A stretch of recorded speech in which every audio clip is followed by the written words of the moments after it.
Hello and welcome everybody. This is part 10 of our vampire series. A big shout out to you all for joining me on this journey so far. And if you're new here, go grab a seat, grab your headphones, and let's get gaming.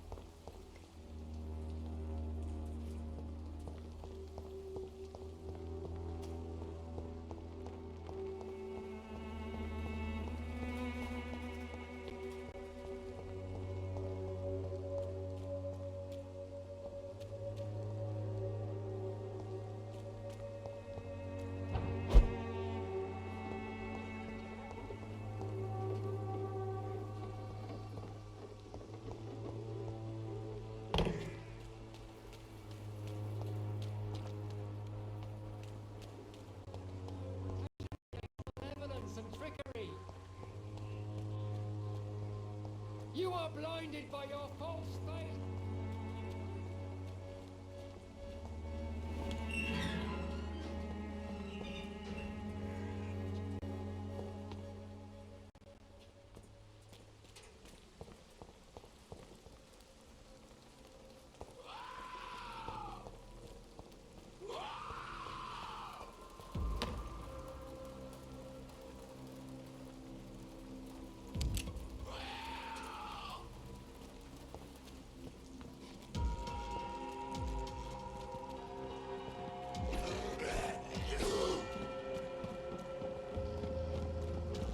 Just trying to outrun this local vampire so that I can go ahead and reach my destination faster if I can.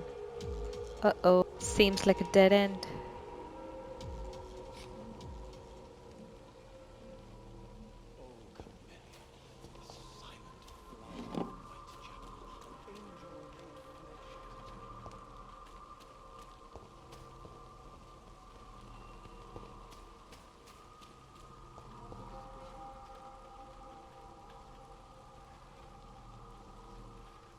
Did you know I post an episode of gameplay every week? If you don't, it might be time to subscribe to my channel, like this video, and turn your notifications on because I will be coming up with lots more Good content evening, in sir. the future. I'm Dr. Reed.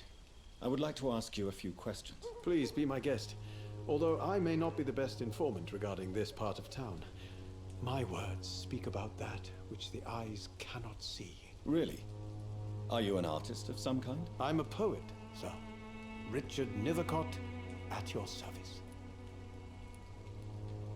May I ask you a few questions about the district? Extraordinary part of town, is it not? I'll be glad to help you, if I can.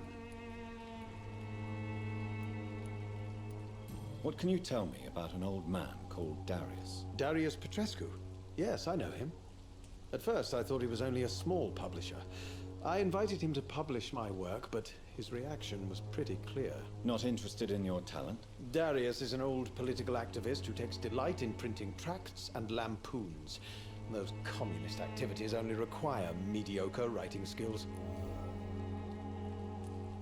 I'm looking for Dorothy Crane, a nurse who lives in this vicinity. Dorothy Crane. Oh, I love the name. The Crane of Whitechapel. Sounds very mysterious. But, sorry, no, never heard of her.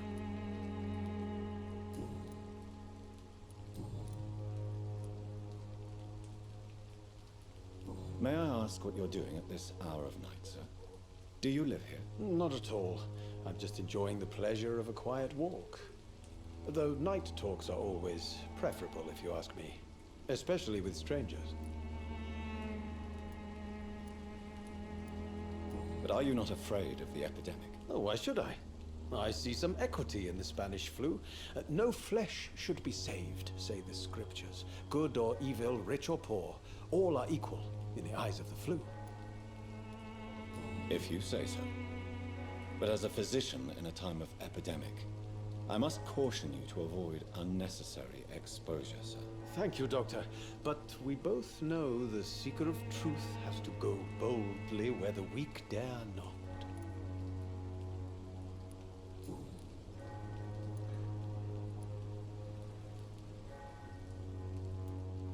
Are you aware that your life could be in danger in this part of town? But this is where I must be to feel the real beat of the city. I had to come, see it for myself, alone. If some misfortune came upon you, who would be here to help you? Well, you for a start, my dear doctor. I understand your need for solitude, but it's not safe around here. I don't care. I don't have many friends, Doctor, and my family despises me.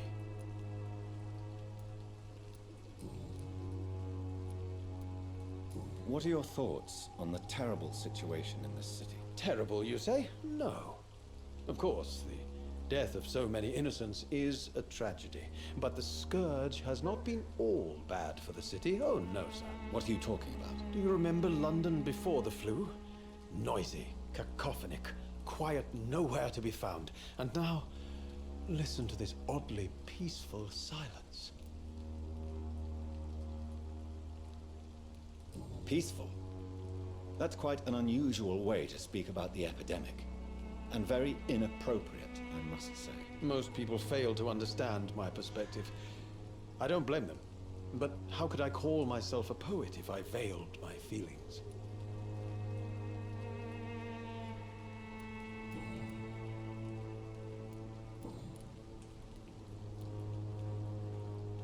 Did you know the mute florist is a member of a secret society? No, I didn't.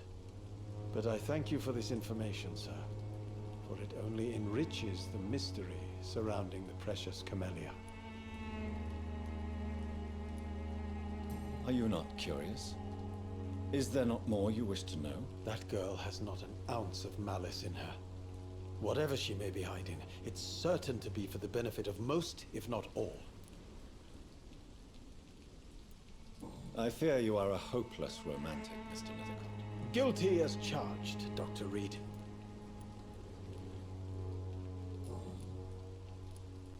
Tell me, Mr. Nethercott, why seek inspiration in Whitechapel?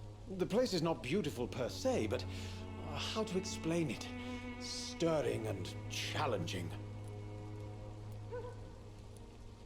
Do you not think it a little morbid? On the contrary, sir. Whitechapel is full of life, full of beauty. Just like my dear muse, the wonderful Camellia. What can you tell me about Camellia? Not much, and that's the beauty of it. She can't speak, you know. She's a locked mystery who exhales kindness and sweetness. Perhaps you're just afraid to find out the truth about your muse. One day, perhaps, I'll ask her to come with me. But will she still be my wild flower of Whitechapel if she moves uptown? And have you ever tried to learn more about her? Where she lives, how she survives, whom she may know? Maybe I prefer she remains an enigma. Reality can be so dull, don't you think? In what way, exactly? The struggle by gaslight, the barren smiles and the added hunger under the rain. If you say so. Such vibrant antagonism and vivid paradox. The stripped humanity raged across each street. Vivid, of course, yes. And what about the poignant distress? Oh yes, the poignant distress. You see what I mean, don't you? That's what I want to write about, and that's what Whitechapel is made of.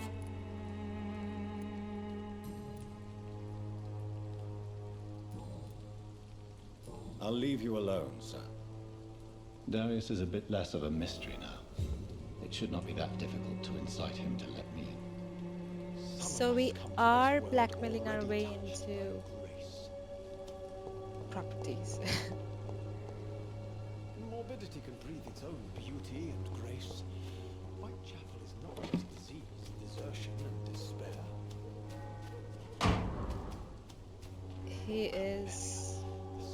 He's not a bad poet. He has a good command over English language, man. I like it. I like that he sees beauty in such morbid times. It's kind of fascinating. But then again, most poems are, most, I don't know, hauntingly beautiful poems are about trying times.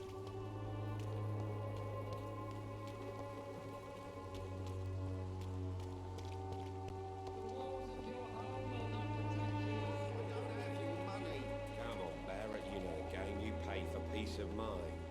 Can't you just look the other way this week, Joe? Come on, we can sort it out, right? It's not my call, Baron. Distribute flowers to this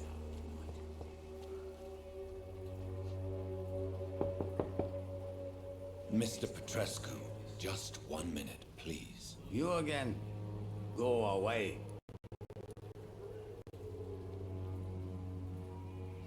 Sir, wait. Stop this nonsense. I know Nurse Crane is here. Shall we speak man to man, you and I? All right. Speak up. Don't you see we're on the same side? We fight to help the poor, sick, and abandoned. I'm nothing like you, Mr. Doctor. Yes, you are. You too believe in providing medical care without charge. You know what we have to sacrifice to make the world a better place. I have to admit your words have conviction. All right, I'll let you see Dorothea. Don't make me regret this, though. Well, we got in. Mission accomplished. Blackmailing works, I guess. But before proceeding, we always have to steal a couple of things because we might be a vampire, but we are broke as fuck.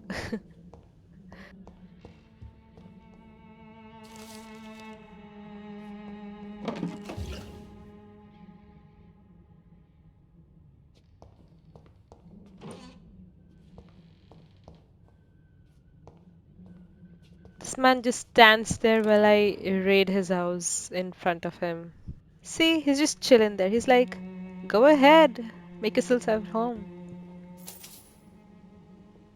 And help yourself to any stray coins in my house.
I need help! What do we have here, nurse? Patient Raz Van Vasily. High fever running on 3 days. Complaints of dizziness, muscle aches, and head pain. Diagnosed with influenza. Treatment? Aspirin and salicin for the fever and discomfort. Liquids for dehydration, but he's having Oh, trouble hello keeping there. water Nice to down. see you too. That's quite a greeting. Aspirin and salicin. And you I say? just Why not some warm milk and a run kiss on the into her cheek? and Where are the quinine? wham! Save a Tried patient. buying, borrowing, even stealing. There's none to be found, Doctor. He's not convulsing, he's choking. He's not getting any air. Scalpel! Hand me that scalpel! What can I do, Doctor?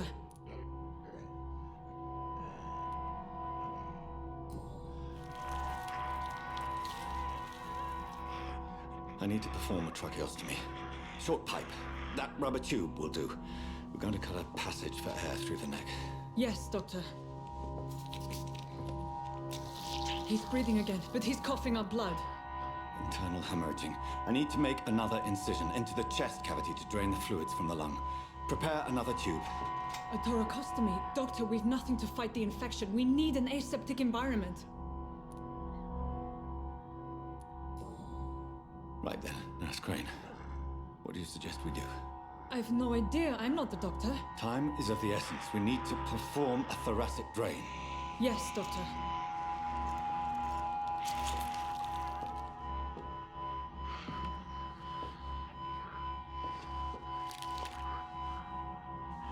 He's still bleeding, Doctor. I'm losing his pulse. The drain must have punctured the intercostal artery. There's too much blood. Are you alright, Doctor?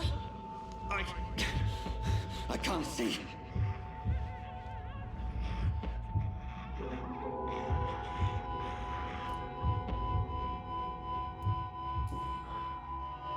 I must first suture the artery. Find the wound. The source of the blood. Needle and thread, Doctor. Good. The stitches are holding. How's he doing? We're losing him. We've lost his pulse. He's dying, Doctor!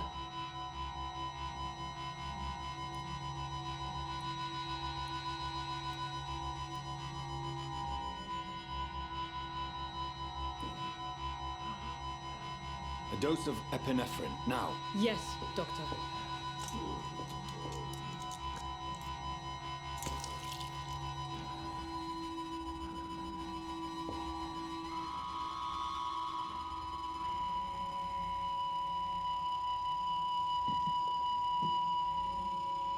Oh no. You see, this is why We've a lost the vampire being a pulse. surgeon doesn't work.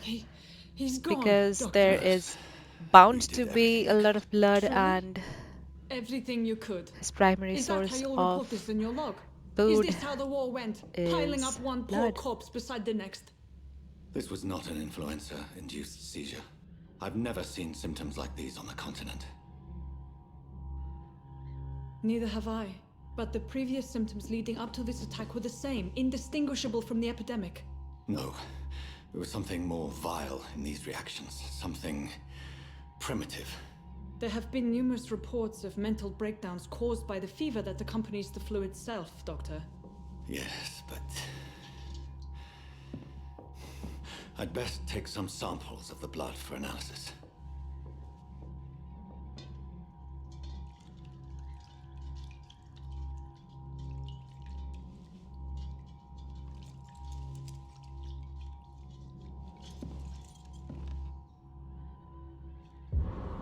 I doubt you're here to test my bedside manners.